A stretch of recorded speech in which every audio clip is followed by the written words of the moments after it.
plan what to do, know why you're doing it, know what you wish to accomplish. This was written by David Buswell in his Performance Strategies for Musicians.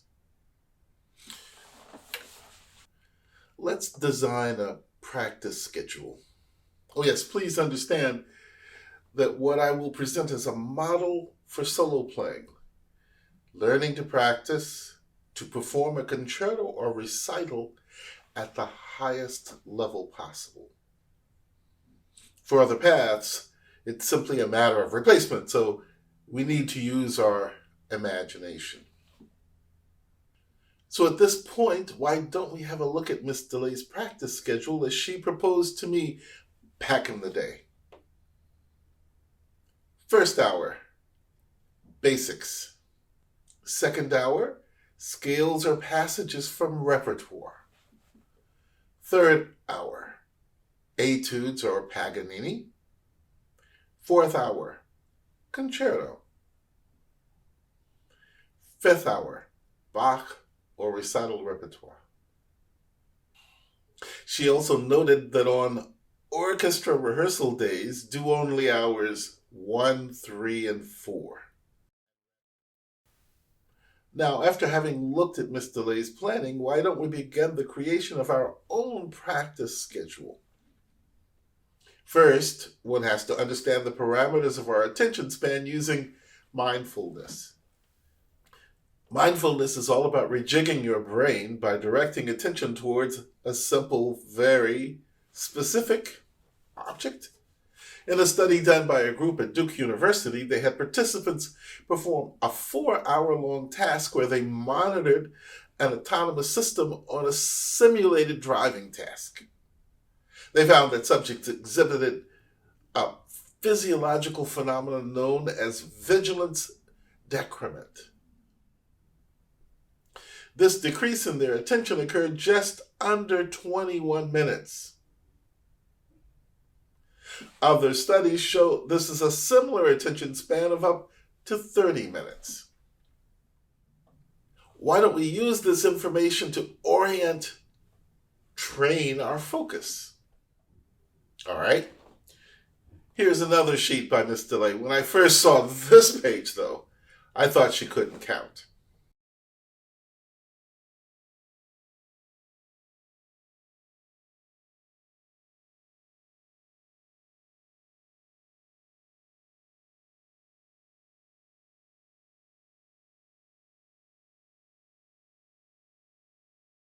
So I've been using the ideas behind Miss DeLay's interval training with great success.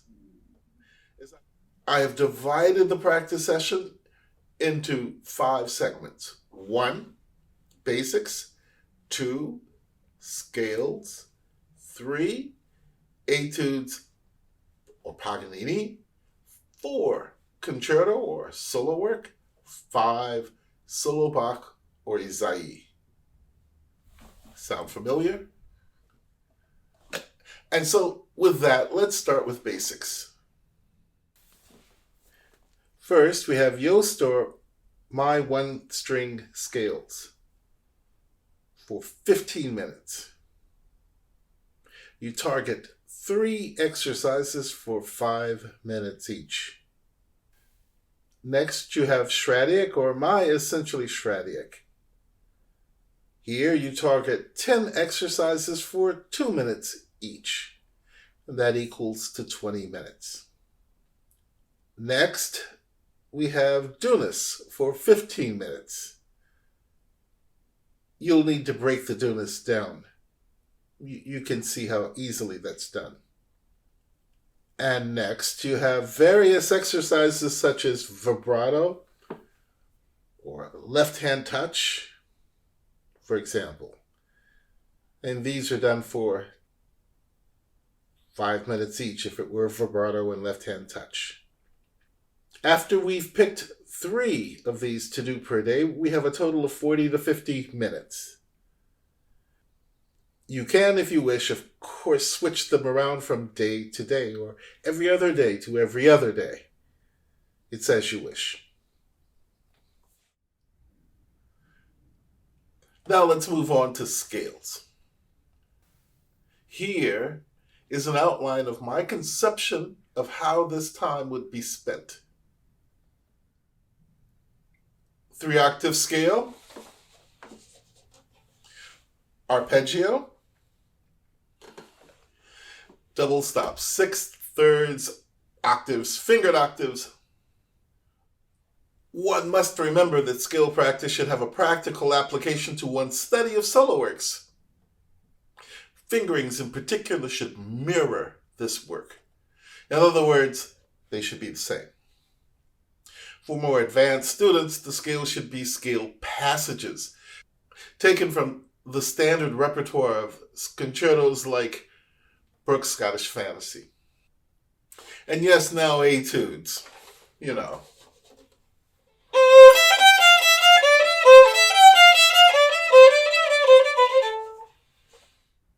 So, what are the reasons for studying etudes?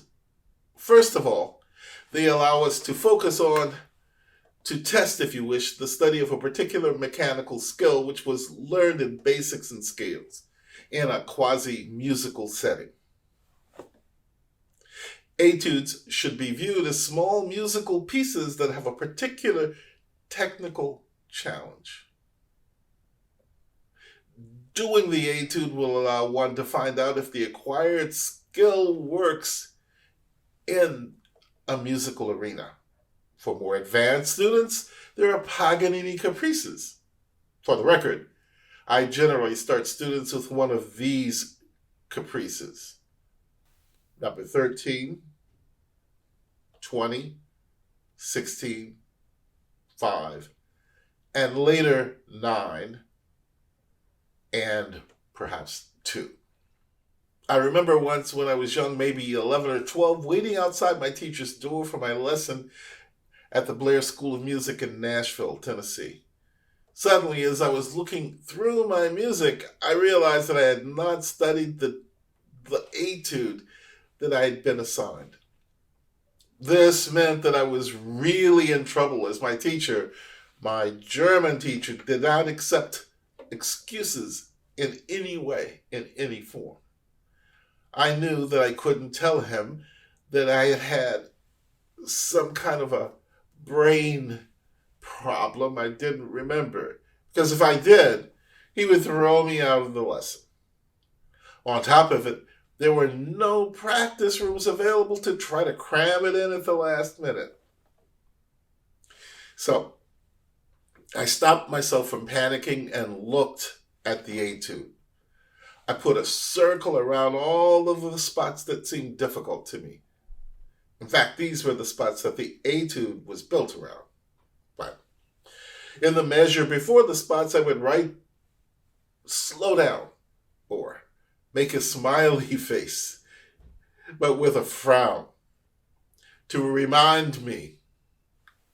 Well, the time was up, so I walked into my lesson. As always, my teacher asked me for a scale, and then came the moment I dreaded as he asked me to play the etude he had assigned me.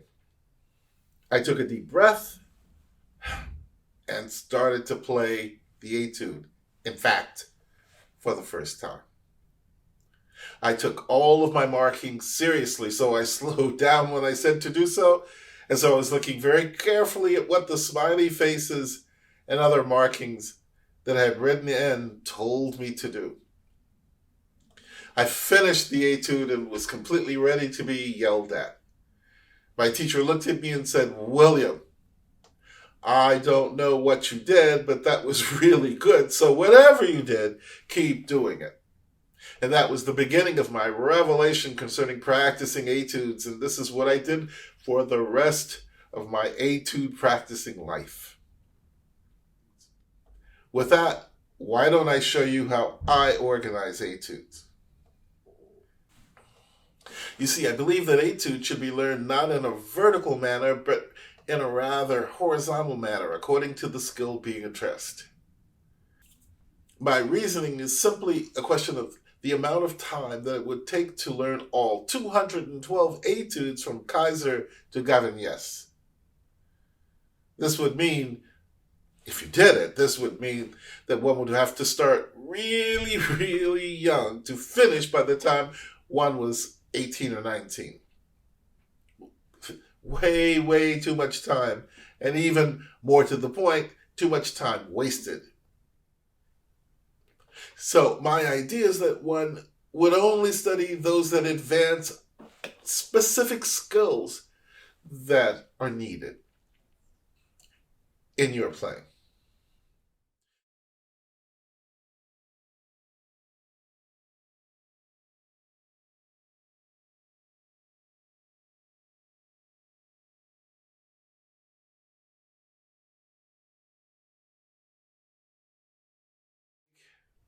Why don't we take the time to explore in more detail the learning of a new concerto or piece? Always start by gaining a perspective on the work you are about to study through listening to different performances, either through recordings, DVDs, or YouTube, whatever's available. Do listen with the orchestral score in hand when possible. You can download quite a few from IMSLP. And piano scores with sonatas. Once you've started to learn the notes, cease to listen. Nothing is gained by simply copying another artist's interpretation. Now that this is done, one should do the preparatory work. This involves locating the sound of every note and discovering the corresponding fingering. Then knowing the rhythms and connecting them to their corresponding bowings. This work will not be perfectly in tune or clean, but will serve as the basic groundwork for all future work. This preparatory learning process for the movement should not take more than 2 to 4 days. At least that's the goal. From here, we can get into the more detailed work. All of this work is done with the idea of going from the top to the bottom, or in a manner similar to a funnel. Upside down, pyramid, or triangle. When you practice funneling, you focus on getting a general framework or overview of the piece before working on the details. When you understand the general concepts first, the details make more sense. Rather than disconnected bits of information to memorize, the material fits together within the overall framework of the work. Seeing how the smaller details relate to one another, you process the information more deeply, which helps you store and later retrieve it from your long-term memory. When starting to learn the work, use multiple 15-minute time chunks to become familiar with notes, fingerings, rhythms, and bowings. Do this daily until you have finished the movement. When this is finished, continue with the following. Target 6 specific work areas to work on 5 minutes each, with a break after each of the 3 areas. Target 2 larger work areas to work on 5 minutes each. Do 1 or 2 playthroughs. This should probably total about 55 minutes. When starting to learn the work, use multiple 15-minute time limits to become familiar with the notes, fingerings, rhythms, and bowings. Do this daily, yet again, until you have finished the movement.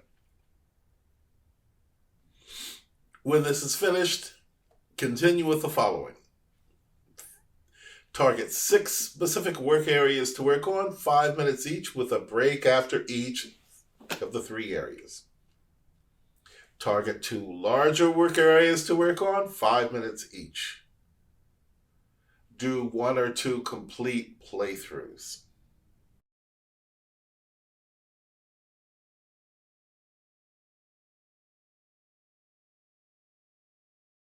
So hopefully a model routine has been developed and understood using the many tools and models that have been presented to you over the course of these videos on practicing. What follows now is an overview. See, feel, and hear the music. Set your goals.